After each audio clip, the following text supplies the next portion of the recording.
পরিবেশের সুরক্ষা নিশ্চিত করার জন্য বর্তমান সরকার 25 কোটি গাছ লাগানোর উদ্যোগ গ্রহণ করেছে।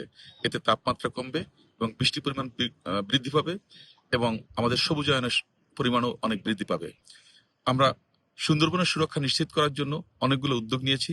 যেমন ফিঙ্গারপ্রিন্ট দিয়ে সুন্দরবনের প্রবেশের জন্য আমরা সফটওয়্যার তৈরি করছি, যাতে কেউ দুর্বৃত্তায়ন করলে তাকে ব্ল্যাক লিস্টেড করা হবে, সে আর সুন্দরবনে প্রবেশ করতে পারবে না।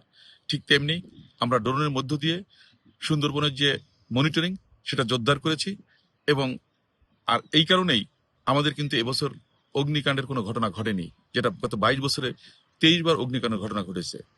তো আমরা আশা করব আগামীতে আমাদের বর্তমান সরকারের প্রত্যেকটা পদক্ষেপ সুন্দরবনের সুরক্ষা নিশ্চিত হবে এবং এই জনপদের মানুষের জন্য সুন্দরবনের যে সম্পদ সেটা যুগ যুগ ধরে অবারিত থাকবে।